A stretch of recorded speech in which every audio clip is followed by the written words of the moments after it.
Hello everybody, how is it going? My name is Strong K and I'd like to welcome you to another episode of Yay, It's Free. Today I want to take a look at Mad Father. And not only does this mark another entry in my Yay, It's Free series, but Mad Father is actually the third part of the childhood trauma unofficial series that I'm currently doing, so it's really getting somewhere, I think, and yeah, there's some material here for us. Okay, so what is Mad Father? Mad Father is actually a JRPG from Japan, which is actually quite cool. The developer of this game is called Miscreant's Room, and they have previous to Mad Father released two titles. One is called Fantasia X, sort of like a fantasy, I'm not sure, RPG, JRPG I think. It is no longer available online, or it has never been available online for that matter, I don't know. The other game is called Misao, if I read the Japanese kanji character correctly, which is not only a Japanese first name, but also, means as much as like truthfulness or fidelity, honor, along those lines. But you could also use the this character in the verb ayatsuru, which means to basically have a command of something, like to be able to control something. That can be a good thing, like a language, for example, or like a bad thing, like to manipulate someone, or like to pull the strings would be a good analogy, sort of like a puppeteer or something like that. Yeah, I have not played this game because, like I said, it's all in Japanese. My Japanese is really not that good, It would be more like an exercise in me trying to decipher what's going on rather than, having like a meaningful gaming experience.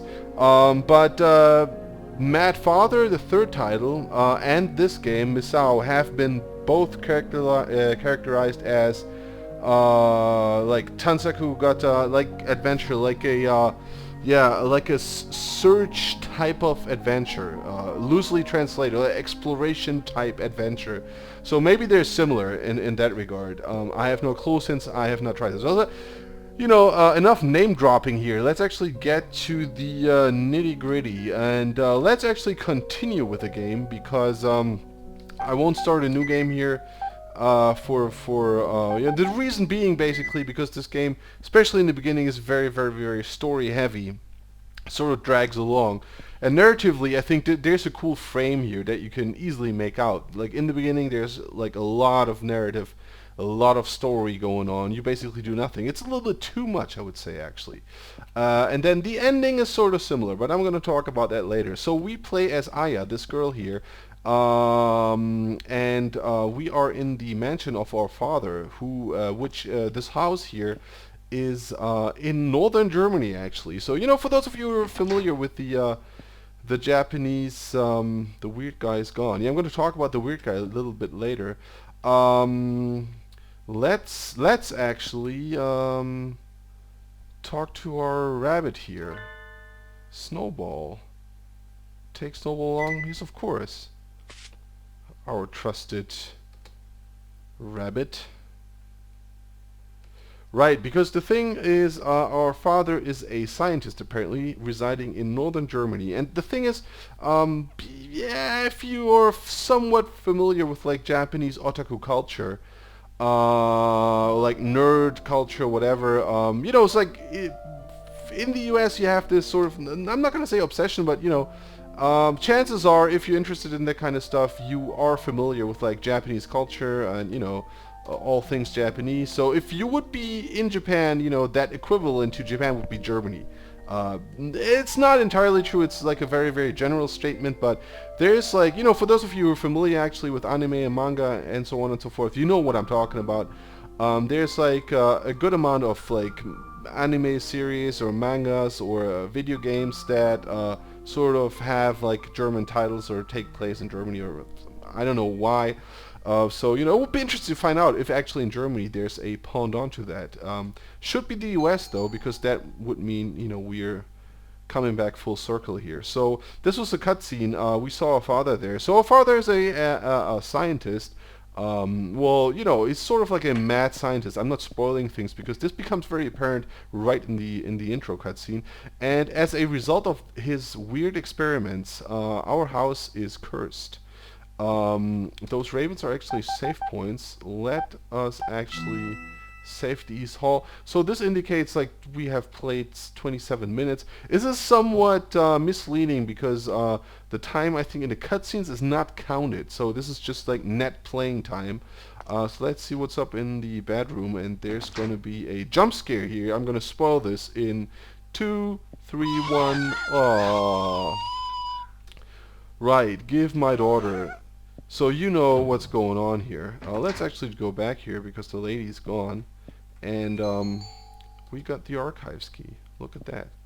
Uh, mom's dresser. So yeah, we are also, our mom has passed away, and our dad has like a lab assistant, Maria, and Maria is like a safe, but we don't have the combination.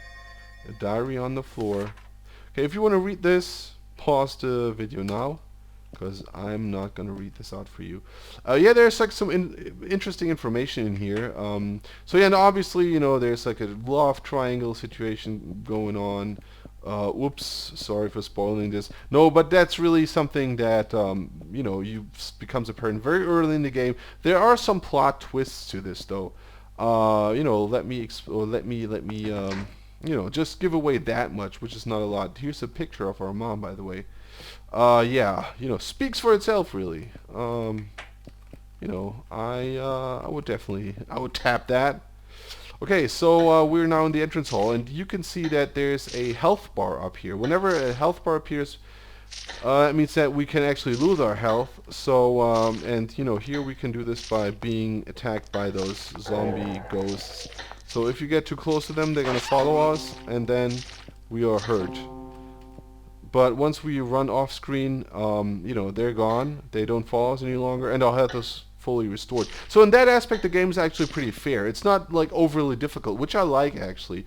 Also, I think this game is more about story than about actual challenging gameplay, if you will. Although, you know, that's not entirely true. Oh, look at that. There's a zombie. Whoa! And this guy is afraid of us. So yeah. So it's actually more on the story side. So we use the archives key that we got from the apparition there. This lady, and there's another raven or crow. So let's save here. Actually, I'm not gonna overwrite those other save games here. So you can see like the playing time, like it's roughly 2 hours. This is almost at the end. This hidden hole save game here. So it's decent. You know, it's not too long, although it sometimes drags, especially when it comes to the story. Flaming axe. I remember this. Oh, yeah, control fire. So yeah, obviously, you know, as a veteran player of adventure games or JRPGs, you know that this may or may not become important later on. Handwritten memo. Okay. If you want to read this, pause the game. As always, I'm not gonna. I don't have time for this, basically. Okay. Data on life experimentation. Ooh, what's going on here? Yeah, I just want to like, you know, I'm not spoiling too much at this point, I think, because once you see the intro, you basically know what's going on. You know, there are some twists, like I said, but you know that part is basically clear. Whoa! And there's another ghost. It hurts. Help me! Help! All right. Oh yeah, this is another cutscene here. And like I said, there's a lot of cutscenes. This is Maria, by the by, the assistant. And this is our father. Right. Yeah. Kinda weird. I don't know. You know, so I think this is like fitting in this series of childhood trauma. Because seriously, come on. I mean, living in the mansion in northern Germany is one thing, but this is entirely different.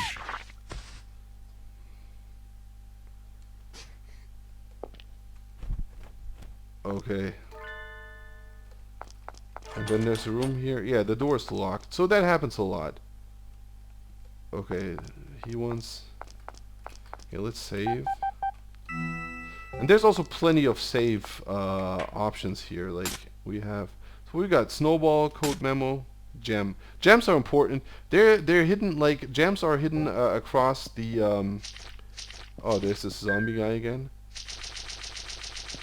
Across the mansion. And if you collect all 21... gems, then you know that will of course unlock something. I'm not gonna spoil what it is, but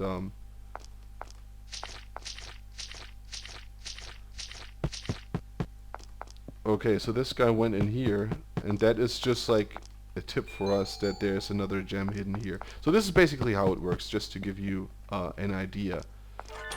Oh, this door is locked as well. Okay, let's head back here. Let's go into the bedroom, really. Oh, we can send someone. That's not good. Jam, snow, code, memo. What's going on? Are you missing something? So this is basically the first part of the game, actually. Let's go back to the archives. Oh, yeah. Here you go. The pendant. The girl's pendant. Okay, so the girl was looking for his mama. And this lady was looking for a daughter. So, Sherlock, let's actually solve the first puzzle here. Go to this bloodstain, activate the pendant, and summon the lady.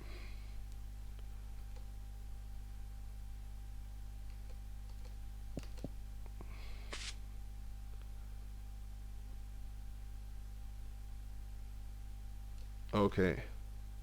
And that will also give us, yeah, another gem. So this is basically how it works. This is sort of like the first part of the game, where you, yeah, it's like along, like throughout the game, this is actually something that is, you know, there's like a recurring theme. You sort of have to rectify your father's wrongs, so to speak, and that will unlock or reveal those gemstones.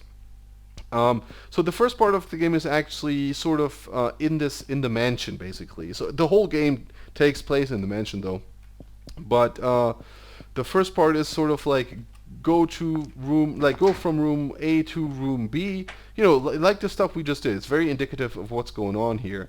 And then you know, if you solve a puzzle, let's go down here actually, and then. Oh, let's save our game here, and then, you know, you have, where were we? East Hall? Reception room. Right. And then you look like at the pictures and whatnot, try to solve the puzzles, and, I thought I heard someone. Flint. Okay, so, you know, you get, like, hints. Okay, there's, like, something hidden here. Whoa! And then there's quick time events, like here, where you have to push Z basically to not die. They're usually fair. I mean, I think never died in a quick time event in this game, so you know, they're pretty much okay. And then, you know, if we come back here, this guy is gone apparently. Let's save our game here actually. Reception room. And there's a draft. So yeah, let's remove the painting. It's pretty straightforward stuff. There's some puzzles who are a little bit more like intricate. Okay, and we remember this from the bunny cutscene. So this is like the garden, whatnot. Let's pick up the gem here. There's a hidden gem. And yeah, let's go back. I think there's nothing else that we can really do here. Let's save just because we can. You know, and so you like discover more and more of the house and so on and so forth. Right, let's actually try something here. So because I sort of want to show off what the game has in store later on. Yeah, let me just do that. Okay, so we are in the jail. This is somewhat later on. It's still the house.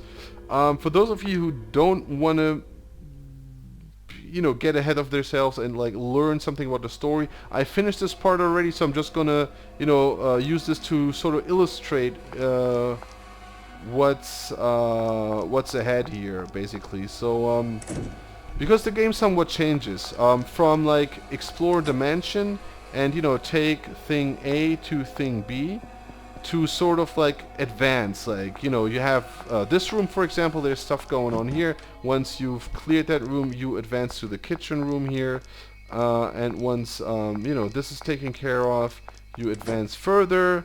Then there's another room here. There's some puzzles here. I'm not spoiling anything because I'm just rushing through it, basically.